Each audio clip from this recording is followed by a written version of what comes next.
hoe mbola eto indray miaraka aminazy androany miaraka aminazy amin'ny fanombohana ary miaraka aminazy mandritraka hatramin'ny farany amin'ity volana ity indray na hatramin'ny farany taona mandra-piavany Jesosy miaraka aminy tsy isika no mahavita an'izany fa fanahy masina no mitarika antsika izy no mitahiry antsika izy manao izay rehetra ato mombana antsika ho mendrika sy ho marina amin'ny fiverenany dia sorantsika n'Andriamanitra izany ray amin'ny anaran'i Jesosy mankasitraka manome voninahitra tena faly zahay tena hoe famondramponao nataonao mialoha lalana sahady ny fifoazanay maraina famondramponao nataonao mialoha lalana sahady ny fijoroanay sy fahatongavana aty amin'ity toerana ity misaotra Tompo fa fitiavana no taritanao anay fitiavana ny rovanao anay misaotra fa tena hoe tsapanay hoe tianao zahay Jesosy Kristy Tompo tsara indrindra dia tehirizinao zahay arovanao zahay ho vonona tanteraka na amin'ny hoe fotoana hitsenanao sy tena hoe hiavianao ndraika hakanay mankasitraka Tompo fa tsy hainay zany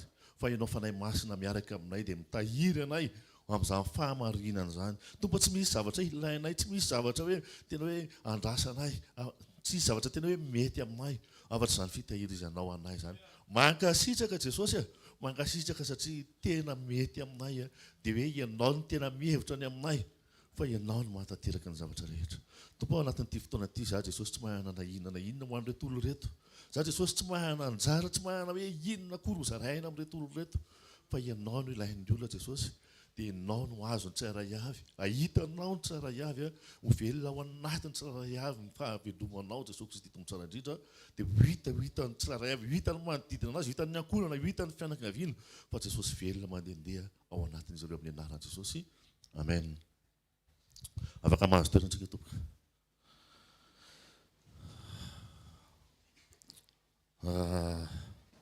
misaotra ny tompony amin'ny fahasoavana mbola hoe afaka miaraka eto ary misaotra ny amin'ny mpanompon'Andriamanitra ny amin'ny fandamihana hoe mitondra ny hafatra eto tompo-pahasoavana lehibe ihany koa zany raha ny tena marina tsy mahana na inona ho zaraina aminareo fa Jesosy avy any Nazareta raha ohatra tonga dia farana antsika ny toriteny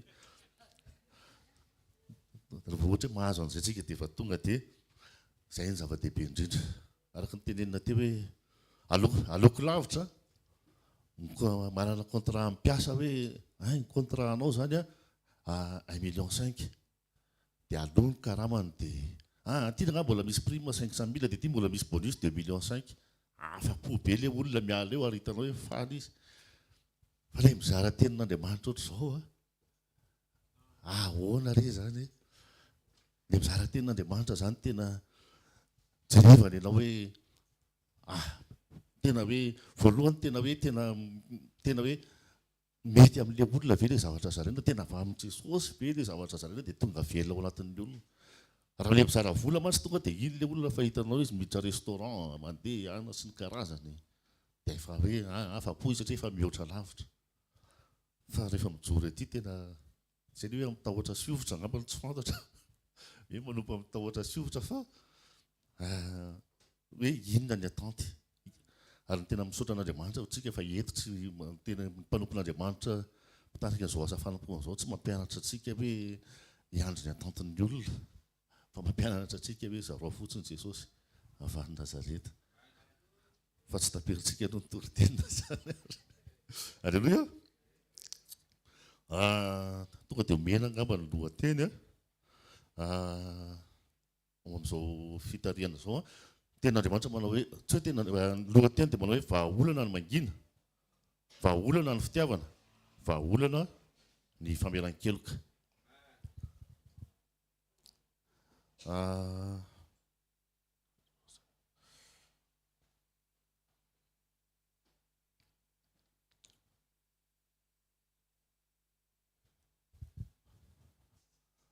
tonga dia resitsika ty amin'ny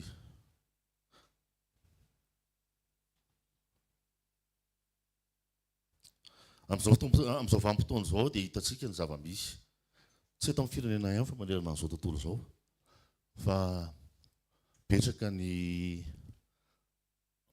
ny ady hatrehan'ny kristianina ary betsaka ny olana miandrady amin'ny filazantsara tena hoe amin'ny filazantsara toriana mihitsy dia misy ten'Andriamanitra raha isitsika manao hoe 1 Corinthiens 2:22 ngambany izay 2:2 Korintianina voalohany toko faharoa andininy faharoa.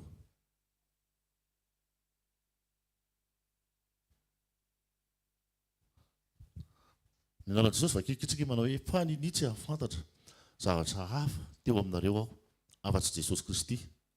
Indrindra fa izy voahombo tamin'ny hazo fijaliana. Dia Romanina 8:19 koa. Romanina 8:19 tena Andriamanitra efa fahenontsika fizarantsika eto amin'ity toerana ity manao hoe fa izao zavatra rehetra izao dia samy maniry fatratra ka miandry ny fampisehoana ireo zanak'Andriamanitra. Arak'izany tena Andriamanitra izany sy ny zavatra iainantsika amin'izao fotoana izao dia ao anatin'ny vanim-potoantsika izao hoe Jesosy ny mila hitan'ny olona eo amin'ny zanak'Andriamanitra. Miandrika maniry fatratra hozy izy ny fampisehoana ireo zanak'Andriamanitra. Ny zavatra andrasan'ny olona amintsika tsiraray avy dia tsy hoe reny mpivavaka. Tsara aloha ny hoe mpivavaka, tsara aloha ny hoe pasteur, tsara aloha ny hoe reny ny mpiandrina, tsy fantatro inona avy ny titre, reny mpivavaka noho ny hoe reny le mpangalatra sy ny karazany. Fa ny tena andrasan'ny olona tsy le izay inona filazana izany, tsy hoe noho ny asa no ahafantarana antsika hoe fanasitrahana, fitahiana asan'Andriamanitra daholo izany. Fa tena hoe Jesosy ny tokony hitan'ny olona ao amintsika ny toetran'i Jesosy. Ny olona amin'izao fotoana tena betsaka tsika no miresaka Jesosy. Nefa ny zavatry ny tany no atenaina. Raha vao hoe miresaka Jesosy dia zavatry ny tany no atenaina ao ambadik'izy vola sy harena. Dia normal be tsika raha ohatra ka mitabataba izao tontolo izao. Hoe reny ve mpivavaka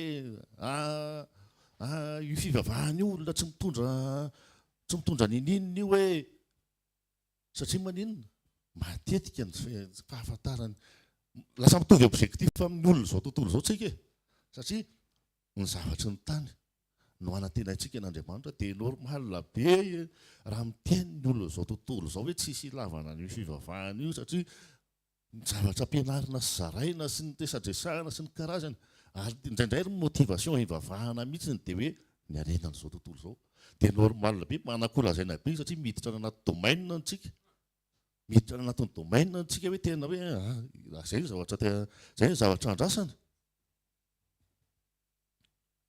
Ohatran'izay no avoan'ny Jodasy tamin'izany fotoana hoe tena asan'Andriamanitra no nitany hoe amidy ny tavoahangy feno menaka manitra misy nahary misy menaka manitra lafo 300.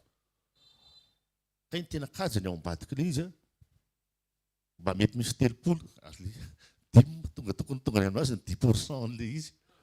Dia nalain'ilay le 10 rehefa aveo tany amin'iny moa tary amin'ny fariseo sy ny sadiseo rehefa tsy azony tany amin'ny narita dia nalainy tany amin'izay namidina Jesosy. Izany hoe ilay asa atao kanefa izy efa miketrika an'izay zavatra ho alainy ao ambadika. Lasa indraindray lasa zany sanatria ny motivation.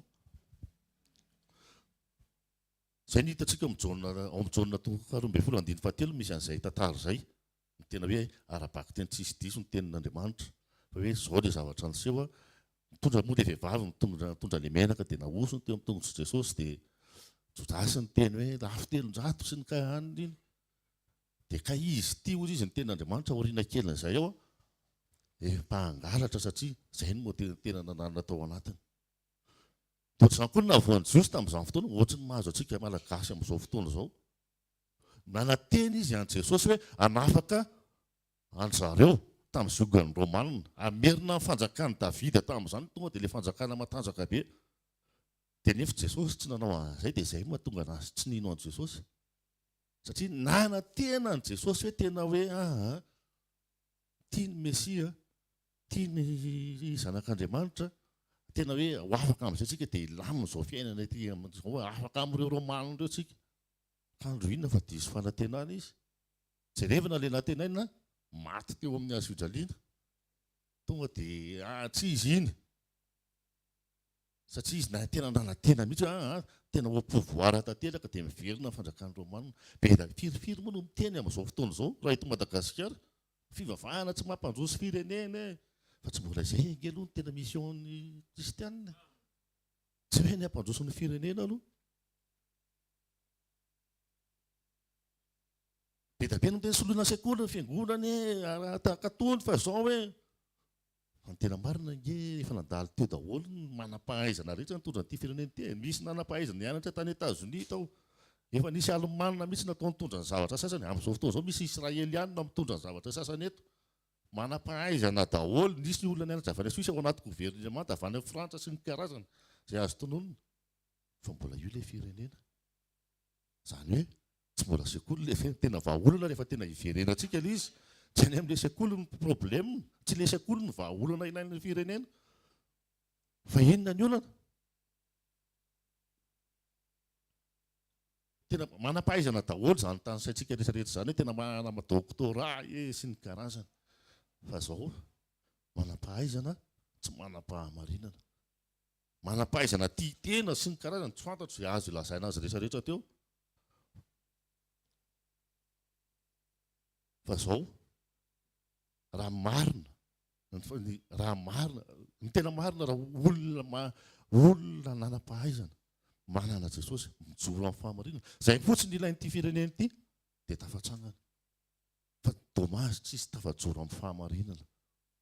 Izay nitondra antsika teto ary izay ny ampianarina aty am-piangonana. Izay ny ampianarina aty amintsika hoe izay ny sekolitsika. Tena hoe mijoro amin'ny fahamarinana Jesosy ao anatintsika tsirairay avy. Ary io rehefa ohatra ka hoe mijoro amin'ny fahamarinana daholo tsika rehetrarehetra dia foana ho azy ny kolikoly. Tonga dia ravo izany kolikoly izany satria matahotra an'Andriamanitra dia tonga miditra birao dia ravo ny kolikoly. Dia divana tsy mampandroso ny firenena izany kolikoly izany. Dikan'izay rehefa ohatra betsaka ny olona marina resy lahatra amin'ny fahamarinana ny olona aty amin'ny fivavahana, aty am-piangonana, aty amin'ny fivavahana kristianina. Ka tena mijoro daholo tsika kristiana hoe za tsy hanao kolikoly. Mandroso ity firenena ity. Tena hoe afaka mandroso ny firenena.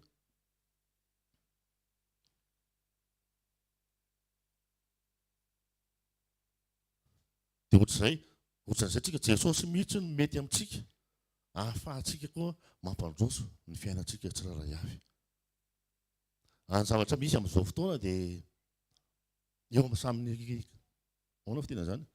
Mievangelise amin'ny evangelika hozy izy ilay mpanompon'Andriamanitra izy. Ny zavatra misy dia tsy haiko nareo raha efa tratran'ity hoe fangatsy voavonjy raha tsy manao an'izany e. Ohatra hoe mandeha mariazy. Dia rehefa ao anatin'ilay mariazy dia hoe allo atao evangelika. Fangatsy voavonjy raha mandihy e. Tsy haiko na efa niaina an'izany nareo rehefa tratran'izany. Fangatsy voavonjy raha tsy mamonjy sekoly e. Fangatsy voavonjy raha hoe malahady fotsiny no mivavaka na sabata fotsiny no mivavaka sabotsy. Fa izy anie tsy resaka fivavahana fotsiny e. Izy tsy resaka fivavahana fotsiny izy ity izany dia atao rehefa fivavahana fa aty amin'ny sekoly ny mpianatra. Izay no mahasamihafa tsika moa ty anaty sekoly dia tsika izany mpianatra. Dia izay no mahasamihafa ny mpianatra tamin'ireo olona rehetra nitady an'i Jesosy tamin'izany. Ireo olona rehetra nitady an'i Jesosy tamin'izany dia mitondra ny marary ny teo aminy, mitondra an'izay inona koa izay mety mila hoe natsangana. Dia mitangorona hoe ario hono Jesosy dia tonga mihazakazaka makany. Any amin'ny kianjan'ny tempony, any amin'ny sinagoga sy ny sisa.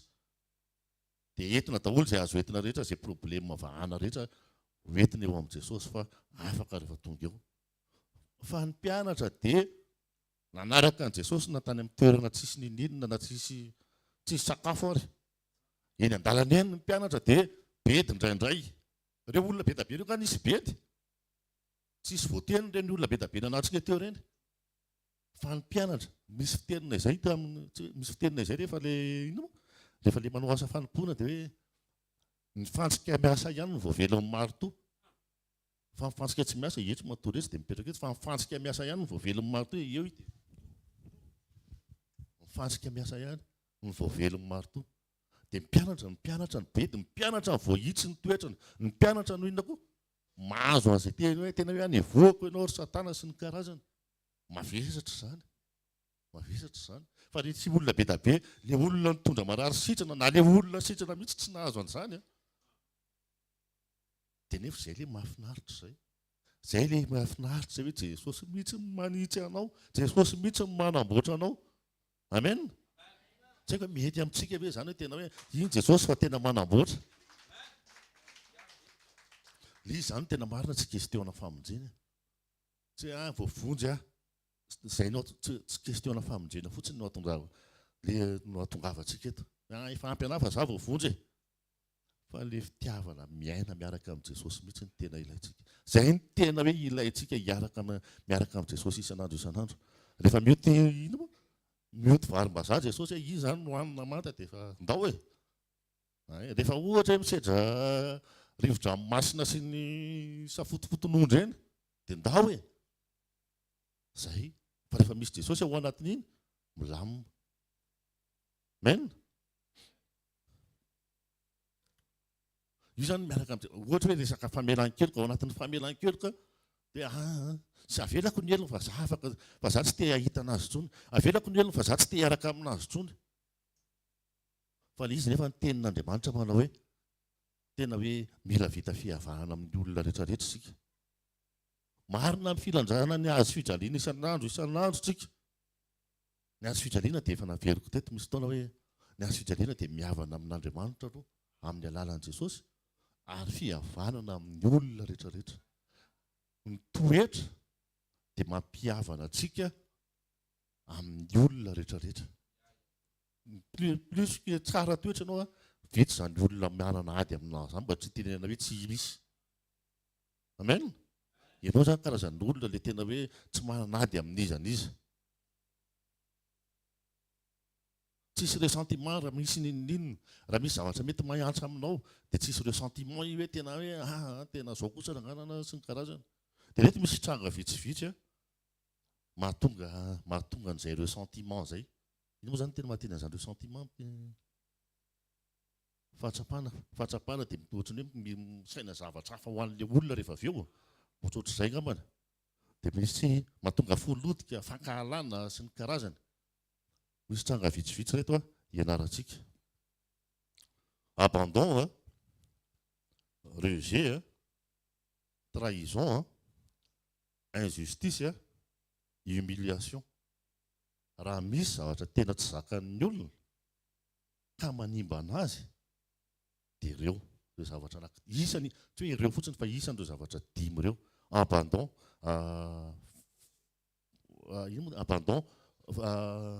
fandaozana, rejet fanoliana, trahison famitahana, injustice tsy fahamarinana, humiliation fanalambaraka.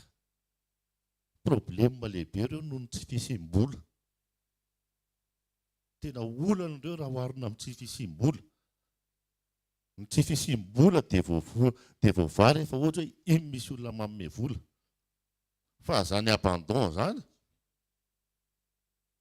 tsisy ny azonao atao fa tena izay ilay ressentiment izay.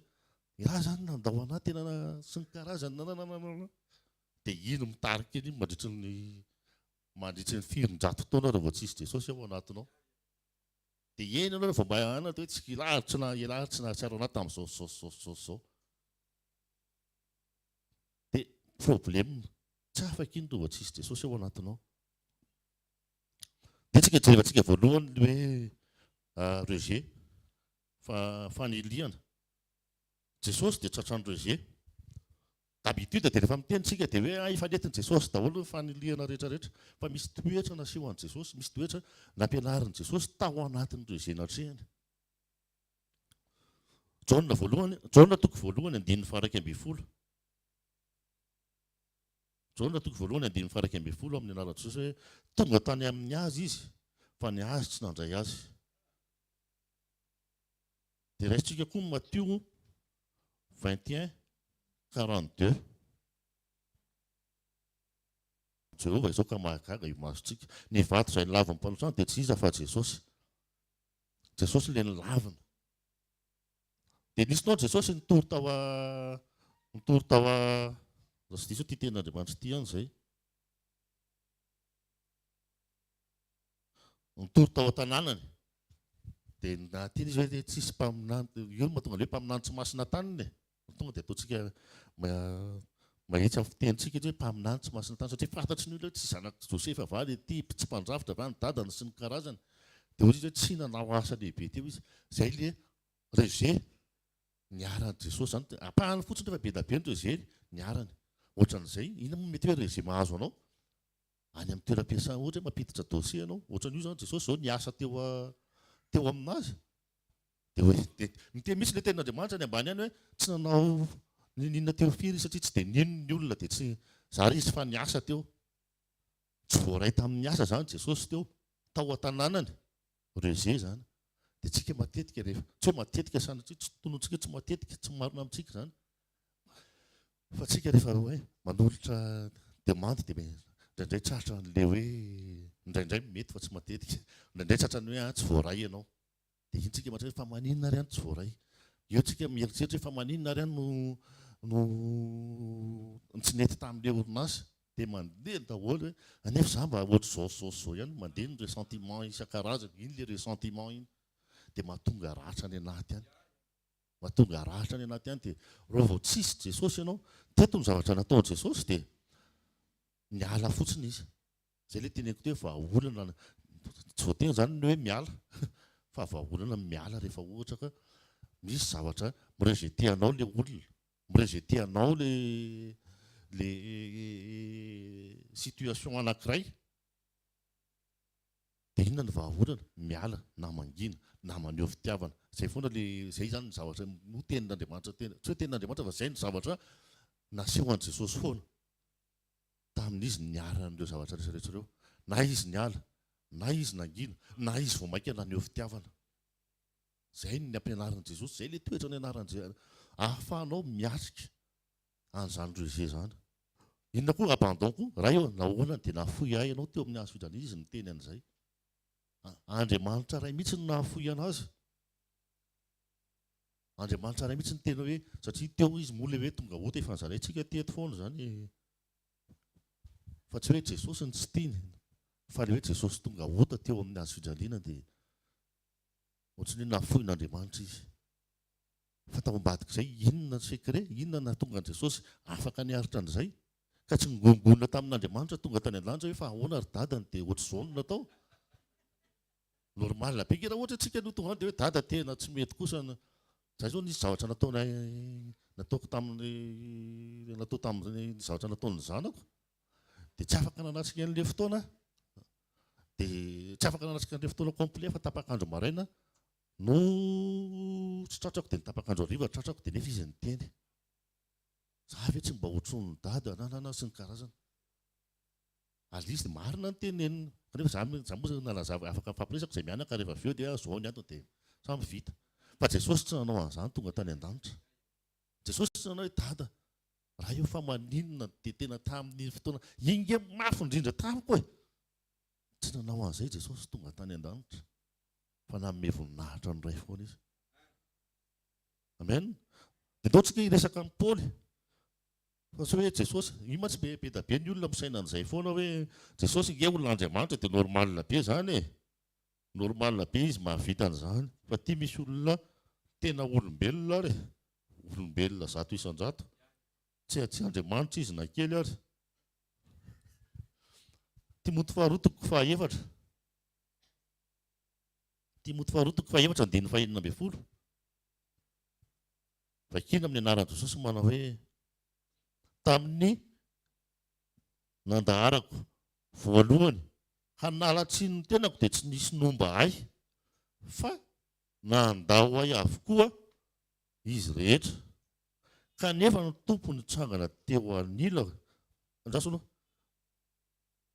fa nandao ahy avokoa izy rehetra aza mba isaina ho elony ane izany eo aza mba isaina ho elony ane izany dia inona ny toy an'io rehefa vakitsika kanefa ny tompo nitsangana teo anilako ka nampahery ahy io le teny io tsy nisy nomba ahy fa nandao ahy avokoa izy rehetrarehetra be da be ny namany Paoly tamin'izany fa rehefa niakatra tribonaly Paoly tsisy hita ry zalahy nandao ahy dia ahoana inona ilay sentiment lisandesy dia tena tsika miaraka eny foana sy ny karazany tsy mety natao lisan'ny tampoka tandre mahatratrako fa rehefa jara lisany zay le ressentiment zay fa Paoly tsy niditra tao anatin'izay ino io entre parenthèse kely io amin'ny andininy fahinana ambin'ny folo mivavaka izy ho an'le namany aza mba isaina velony ane zany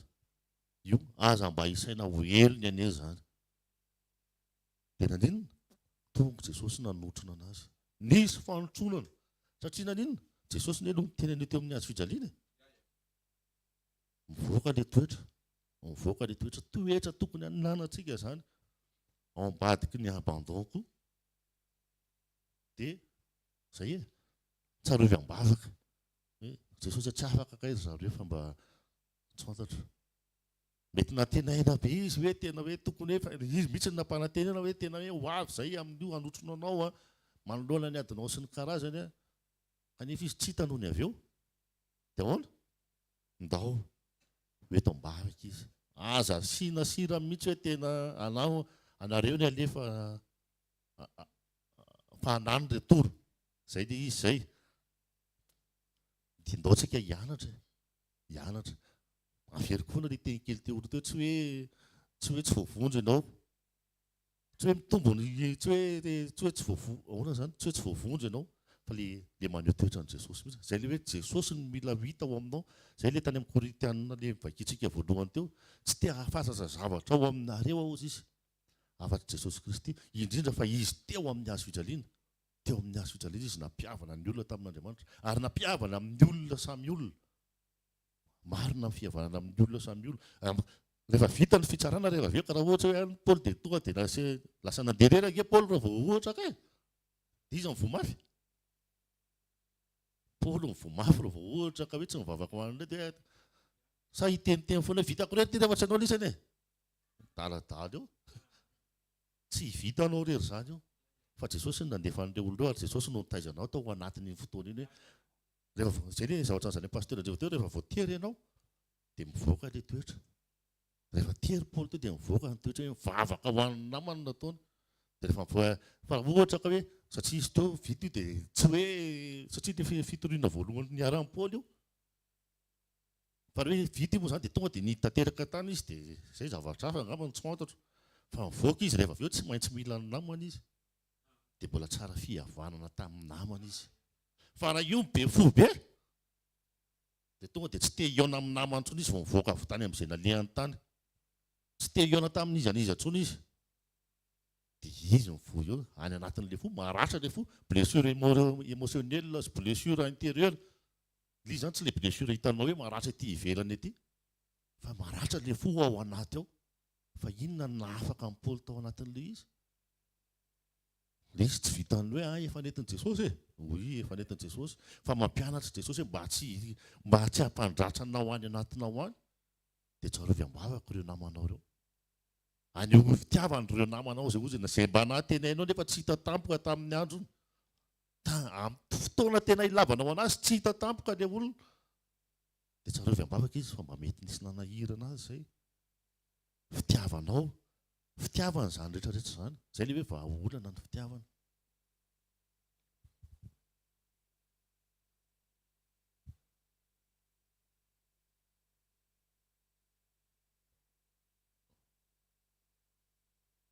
manoloana ny hiditsika eo anatin'ny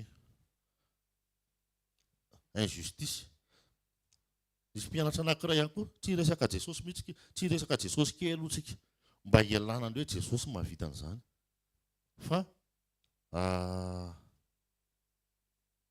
ndotsika hijery ny Stefanina ao amin'ny asa toko fafito ngamba ty fa diso ty notony raisiko ty Petera toko fafito ny atony ohatrany tsy sura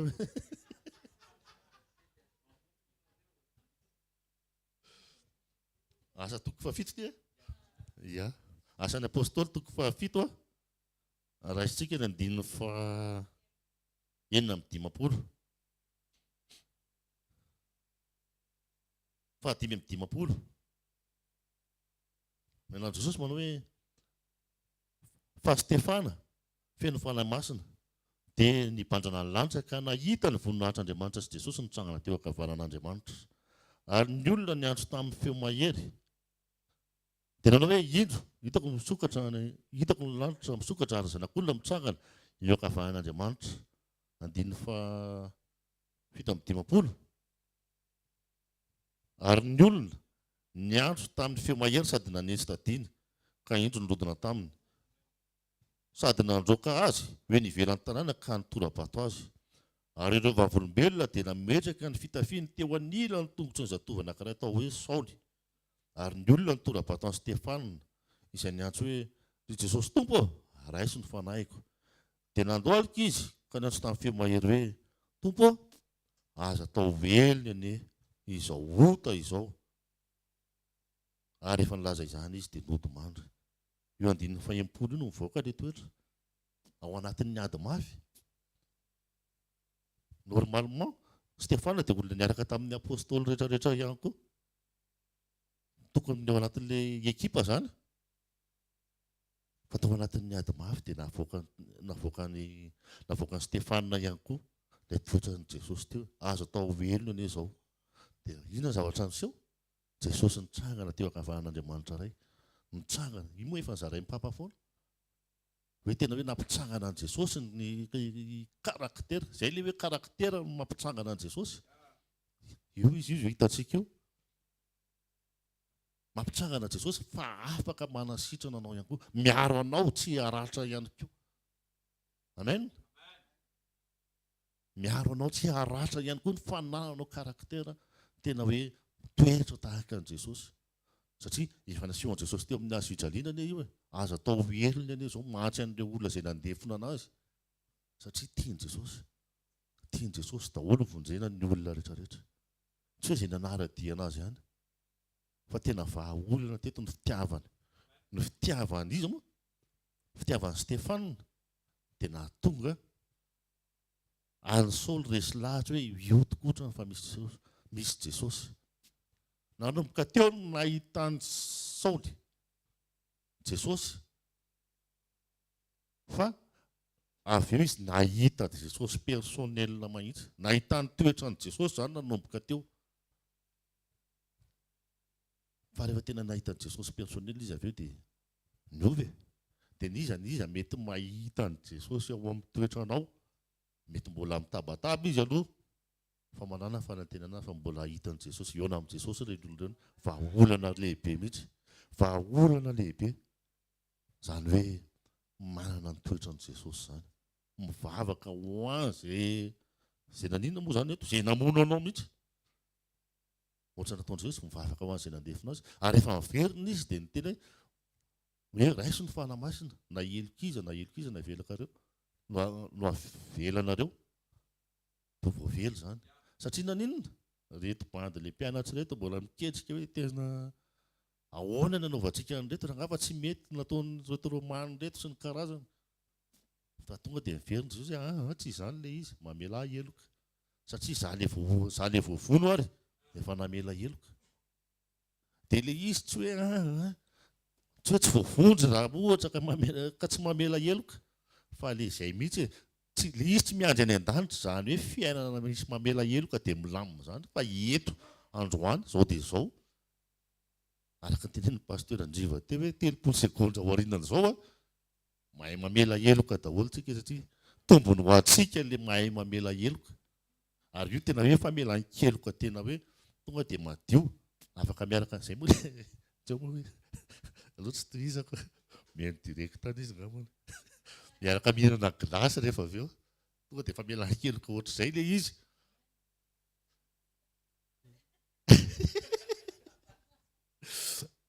Alleluia tsara Jesosy e. Amen.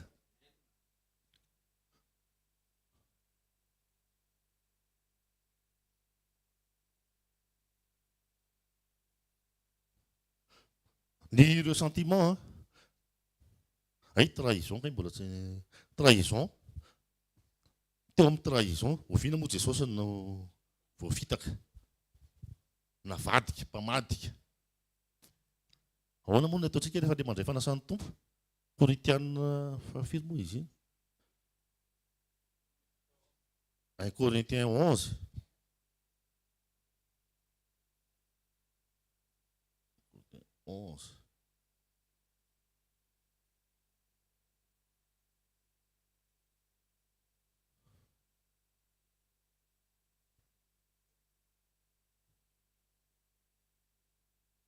Vingt-trois, 1 Corinthiens 11, 23. Narantsoa manao hoe fa zao efa nandray tamin'ny tompo izay nantolotra anareo kosa fa Jesosy tompo tamin'ny alina iny izay namadihana azy. Trahison zany. Jodasy no namadika azy teto. Dia inona ny zavatra nataony? Teo no nitsangana ny Sainte Seine. Jesosy nizaraina ho antsika tsirairay avy. Dia lasa marina tsika amin'izao fotoana izao manana Jesosy. Fa raha ohatra Jesosy ny ohatra antsika, dia inona mety hoe zavatra aseho? Reto koa arakarak'izay hitiavana azy no vao mainka manondrana fa avelako any amin'izay reto. Dia ahoana re ny fiainantsika raha sanatria izay nataon'i Jesosy? Raha mandeha zany le ressentiment, mandeha le ohatran'ny réaction nofo kely. Nofota moa izy nampianarin'ny pasteur Jao zay tamin'ny lahady heriny. Ty nofota ty. Le zany ny nofo hota dia tonga dia miteraka an'izay an'izay. Fa Jesosy tsy namevahana. Zany hoe reto zavatra zany dia tena hoe maha-olona ny blessure émotionnelle sy ny an'izay any amin'ny âme zany sy any amin'ny mety hoe izy aloha tsy corporel fa any amin'ny âme. Dia raha ohatra teo Jesosy nanao an'izany hoe aloha raha hitajanona kely ty dia aloha hisitaka kely aloha dia anina fa eto amin'ilay fotoana tena tokony izao fa tena naseho an'i Jesosy ny fitiavana. Hoe tsy mi-abandonner zay mission. Zay koa tombontsoa ao anatin'ilay izy. Tanteraka foana izay nanirahana anazy. Na dia tena hoe mafy ary zany hoe avadika zany hoe misy mamadika zany. Tanteraka foana hoe tia za tsy maintsy zarazaraina ho amin'ny olona dia miaina miditra ahafahan'ny olona, ahafahako mitombo ao anatin'ny olona ary ahafahan'ny olona mandray anahy. Dia tanteraka ilay mission satria isan'ny mission an'i Jesosy zay hoe tena hoe mivelona mitombo aty anatintsika tsirairay avy. Fa raha teo Jesosy ny tena hoe tonga dia voako izay raha fa tena vola 30 ve? Vola 30 ve dia zany natao tsisy valeur mihitsy ne zany. Nefa mabandy akamo. Tadidio tsara fa tary amin'ilay ina moa? Tary amin'ilay menaka manitra na 300. Iza nanao an'io efa zaraiko efa niteny teto. Makorelina nanao an'io. Fa maninona ilay makorelina nahita valeur hoe nandalo 300 tamin'i Jesosy. Fa maninona ilay mpianatra ny 30 dia efa ampy. Teto moa efa andraisantsika teto zany hoe marina foana ny tenin'Andriamanitra hoe ny mpijangajanga sy ny karazany mihazakazaka mialoha any grand apôtre. Satria grand apôtre lery any amin'ny fanjakan'Andriamanitra. Fampisaotra an'Andriamanitra fa zany situation rehetrarehetra zany ampianaran'i Jesosy atsika hoe manoloana ny famadihana, manoloana ny trahison any ireo fitiavana izy. Ahoana moa izy tena ohatran'ny hoe milolovaina hafa ao an-tratrana izy rehefa fitiavana naseho ho anazy fa tsy valifaty. Rehefa nanantsika zany toetran'i Jesosy zany, rehefa misy Jesosy velona tsara ao anatintsika. Dia zay. Rehefa ilay hoe Jesosy ny tena ilaintsika fa tsy hoe za vao vonjy dia ampy izay. Ampy anana ny mivavaka lahady. Any am-piangonana efa natokana ho amin'ny lahady ny fivavahana. Efa vao vonjy ary efa mandeha mamonjy fivavahana lahady ary rehefa tena hoe manao fahamarinana sy ny karazany. Fa ilay izy rehefa ohatra ka hoe hiaina Jesosy ianao, rehefa tena hoe hiaraka amin'ny Jesosy ianao, dia tsy famonjena fotsiny hoe lanitra lovaina fotsiny ianao, fa tonga any amin'ilay toerana misy an'i Jesosy ianao. Io ilay tenen'ny mpampino hoe raha ohatra ka ho any amin'ny elo tampoka Jesosy dia ahoana? Dia za moa tsy handray an'izay fa raha ohatra hoe miteny ary Andriamanitra hoe tsy reto olona reto zany tsy dia tena anina fa aloha asiana toerana anankiray ato fa mba metimety fa ahoana metrahana andreo fa tsisy Jesosy ao.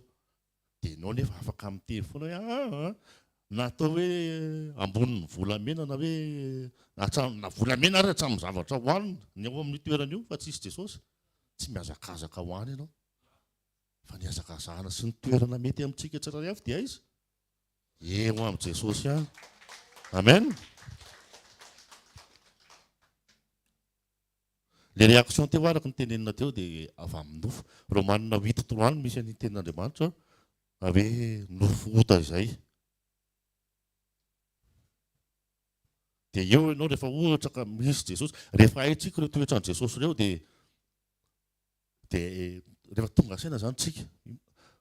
Vakitsika aloha ny tenin'Andriamanitra amin'ny anaran'i Jesosy manao hoe fa izay tsy hainy lalàna satria ny nofo no nahalemy azy dia vitan'Andriamanitra tamin'izy naniraka ny zanany. Vitan'Andriamanitra tamin'izy naniraka ny zanany. Naka ny endriky ny nofo ota sy ny amin'ny ota. Io ilay hoe nofo ota. Ka nameloka ny ota tao amin'ny nofo. Ilay nofo zany tena te-hanao ohatr'izay foana e. Dia nefa mitarika antsika amin'ny fahasimbana, mitarika antsika amin'ny faharavana. Satria ravy ianao rehefa ohatra ka hoe misaintsaina zany hoe tena hoe zao anie zavatra nataonay anazy inona tsy nataoko taminy nefa dia navadiny ahy e, nifitahany ahy e sy ny karazany.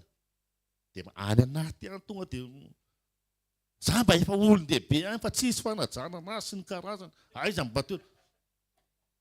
Nofo daholo zany rehetrarehetra zany.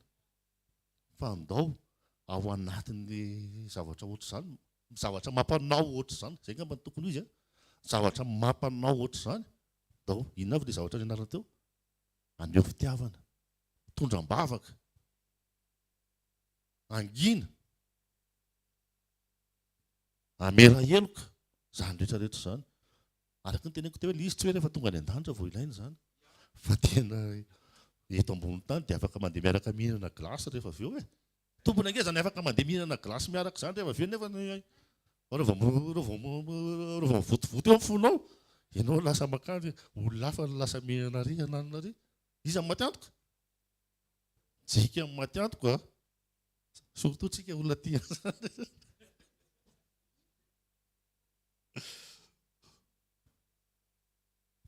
Manoloana ny tsy fahamarinana dia misy zavatra tsy maintsy zaraina amintsika ihany hoe efa nisy fotoana nanaovako témoignage azy izy ity manoloana tamin'ilay fotoanan'ilay conteneur anay saika very. Tena naorina daholo ny document rehetrarehetra justificatif. Tena miteny fa ohatra ilay miady eny amin'ny tribunal e. Tia ny taratasy tany a efa tamin'ny 50 taona lasa 100 taona lasa efa tamin'ny anaran'ny dadabe anay nananana. Fa ahoana olona be da be no resy ao amin'ny tribunal ao. Fa ny tenin'Andriamanitra dia ny anaranay tao anatin'ilay izy dia ny fahamarinantsika toy ny lamba mihosin-dra io anatrehan'Andriamanitra tsy maharesy dia volo zany ny fahamarinantsika. Fa mila an'iza? Mila Jesosy Kristy avy any Nazareta, Jesosy fahamarinana. Amen. Araka ny tenin'Andriamanitra niraisitsika tany am-boalohany hamarana antsika an'izao fizarana izao dia aza avela izy zavatra fantatra. Izay ilay amin'ny Koritianina teo. Aza avela izy zavatra fantatra eo aminao. Afa-tsy Jesosy teo. Jesosy vao omby teo amin'ny hazo fijaliana. Aza avela izy zavatra fantatra. Aza avela iteny, aza avela iseho kory zany ianao manoloana zavatra rehetrarehetra. Fa aseho Jesosy. Aseho ilay famindrampo. Aseho ilay famelan-keloka. Aseho ilay fitiavana. Aseho ilay fitondranam-bavaka. Mahaiza mangina. Jesosy daholo zany rehetrarehetra zany. Amen. Dia tsika hitsangana dia hivavaka dia tena hoe hitentsika ao anatin'ny vavaka hoe Jesosy tena mety amiko ny manana an'izany toetranao zany. Tena fiainako manana an'izany toetranao zany. Raha eo ny anaran'i Jesosy misaotra anao fa tianao zahay. Tianao zahay dia manome anay fiainana ianao. Tompo tena fiainana ny zavatra zarainao, fiainana ny zavatra ampianarinao Jesosy. Dia tianao zahay ety amin'izao tontolo izao ety dia efa andeha izany fiainana izany dia ho hitan'ny olona hoe tsara ny miaraka aminao. Tompo nahitan'ny olona hoe tsara ny miaraka aminao, tsy hoe zahay mahavita ny asanao, tsy hoe mahavita inona Jesosy, fa zahay maneho toetra. Hitan'izy ireo tombony ho anazy ireo tsirairay avy. Tompo dia zahay koa makatsirony an'izany hoe manana ny toetranao izany dia ampianaro zahay Jesosy. Fanahy masonao tehirizy ao anatinay. Hamarinao ty anatinay izay rehetra tena hoe tianao toetra nananay. Tianao anam-pitiavana izay mety aminay izany manam-pitiavana izany. Tianao mpamindra fo izay dia tena tenenay koa hoe mety aminay izany mamindra fo izany. Tianao mpamela heloko izay dia tena tonononay koa Jesosy tena hoe mety sy ilainay izany mahay mameloka izany. Ampianaro zahay angina manoloana ny mety hoe fanendrikendrehana, manoloana ny mety hoe tena hoe injustice zavatra rehetra mety tsy zakanay. ampianary zay angina fa tsy hoe tabataba, tsy hoe angina fotsiny hoe tsy miteny Jesosy fa nanay anatin'ny fona ihany Jesosy dia tena hoe ianao ny fahamarinana Jesosy aty anatin'ny fona ity atsiaro izay vavaka ho andreo aneo fitiavana ho andreo izay mety manendrika sy mankahala sy ny sisa ireo Jesosy dia aoka hita ty aoka tena hoe ho hita aminay kristianina zany, ho hita aminay mpanaradianao zany, ho hita aminay manana anao zany Jesosy dia ianao no hita aty anatinay tsirairay avy amin'ny tontolo iainanay. Mankasitraka tompony amin'ny fahasoavanao tehirizo zahay mandra-piavinao ho amin'izany fahamarinana tianao ahitanana izany amin'ny anaran'i Jesosy Kristy velona avy Nazareta. Amen. Angataka ny mpanompon'Andriamanitra, teritsika ndraisantsika ny mpanompon'Andriamanitra. Mazo toerana vetivety avy hatrany dia manao fanatisitsika dia faranana amin'ilay point fahadimy ihany koa na ny fanalana baraka humiliation ihany bitsibitsika teo mantsy pastera ty efa vita ny fotoana pastera fa mba farany le 5e point tena nalaina baraka Jesosy rehefa mamaky ny tantarantsika ny sorona ny fitafiny tadidinareo zay mitanjaka izy nefa olo ny voninahitra mpanjaka nefa modina sina satroboninahitra tsilo fanalam-baraka zany. Boky n'Isaia dia nanambara fa nentina toy ny ondro vonoana izy fa nangina ary nanetry tena ary rehefa tantarain'ny filazantsara zany dia hoe tsy nilobava zay mahatonga le miverina amin'le lohateny be dia be teo hoe vahaolana izy dia inona atao izy teo mangina fitiavana dia famelan-keloka. Amen. Anisany anampy be dia be antsika ihany koa anatin'ny ireo point anankidimy izay blessure azon'i Jesosy sitranina dia ny idinanao ahita izay olona manao ratsy aminao fa tratran'ireo koa izy. Zay. Tsotra be zany voaraireo izy teo efa olona tokony efa olona efa sitrana ianao zany miala eto anaran'i Jesosy. Amen. Alleluia. Hosana. Tokony olona efa sitrana daholo zao nandrian'le teny teo zany ary zay tokoa kay le izy. Fa ty anampy be dia be anao. Saintsainy le olona nanao ny tsy mety taminao, miketrika faharatsiana ho anao, tena mety ho ratsy toetra sy ratsy fanahy, ho niaran'ireo mba ahafahanao midina malahelo azy fa tsy anameloka azy. Dia anampy be dia be ny fonao amela heloka izay fatsapahanao izay. Misy olona anankiray zany zao tany izy zao mbola any izy mantsy isan'to mbola tsy maty izy satria mbola tokony hifamela aminao izy. Iny olona iny mety tsy fantatrao fa niarany abondant izy. Dia avy amin'izay dia ianao mbo hitany eo ary ny tompo koa mahafantatra fa ianao le komando mahazaka dia atao eo aminao le izy satria ianao nandray lesona andro amaraina fa tsy hamaly-faty ianao fa hivavaka. Dia iny olona iny koa tsy ampozinao fa voailika izy iny. Tena kaikanao voailika anie izy iny dia voafitaka koa dia tratrany tsy marina koa ary maro ny manala baraka azy dia toy izy fa tsy ianao zany fa ianao le hivavaka satria ianao manana an Jesosy.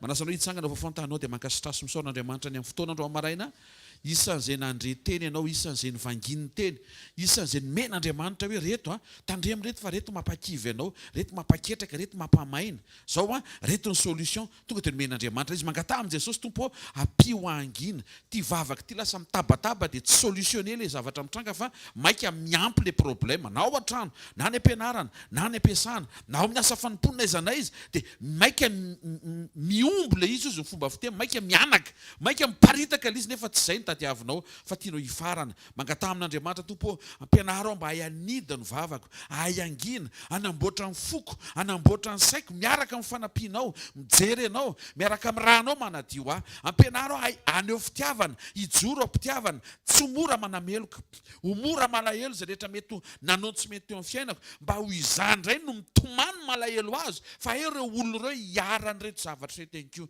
mba tonga azy manaonao foana. Mivavaka izay raha amin'ny anaran'i Jesosy Kristy avy Nazareta mba ho ampianao ny zanakao anatin'izao fotoana maraina izao tena ahay amotsitra ahay amela heloka misaotra ny amin'ny fotoana maraina misaotra fa ao ambadiky ny fanamboarana ny blessure émotionnelle intérieure dia misy zavatra mitranga ho azy miamilamina ety ivelany.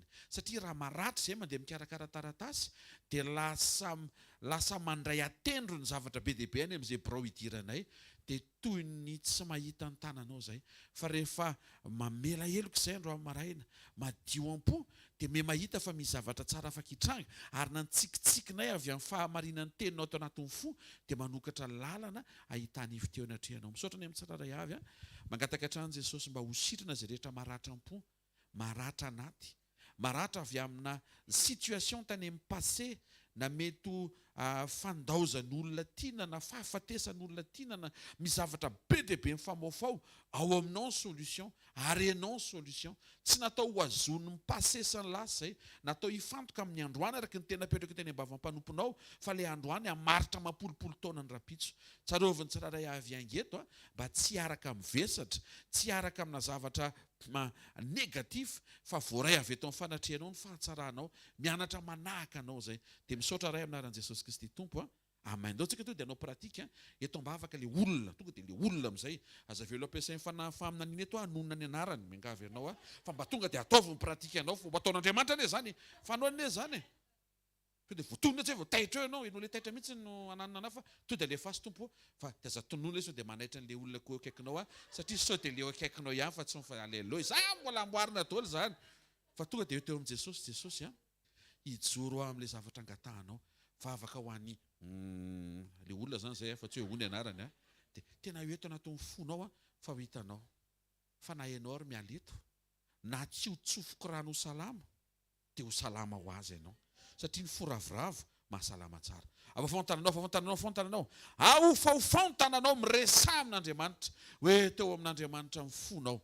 Teneny Jesosy etiko eto anatrehanao ny foko, ary zao mivavaka ho an'ity olona ty izay teo amin'ny fiainako, tany amin'ny lasako, nanao zavatra toy izao, toy ireto, tena naratra, fa nisaotranao fa voavela heloko andro amin'ny maraina, nandreteny ary sitranonao ny foko. Mety hoe sitranonao miandalana, fa manararaotra n'ity pratika andro amin'ny maraina ity mivavaka ho an'ireo olona ireo. Ianao anie hamonjy azy, ianao anie hanangana azy, ianao anie hamela ny helony, ary tahaka ny namanginao andro amin'ny maraina ny mba hamanginao azy any amin'izay mba toerana misy azy ankiu. Ninona mety manahirana azy Tompo, dia ianao anie hamangy, ianao anie hanokatra lalana, ianao anie hanome vahaolana ho an'izay olona izay. Amin'ny anaran'i Jesosy Kristy velona masina sy manan-kery avy Nazareta, andro amin'ny maraina Jesosy mamela ny heloko izay olona izay dia tonono eo ny anaran'ilay olona amin'ny anaran'i Jesosy Kristy Tompo.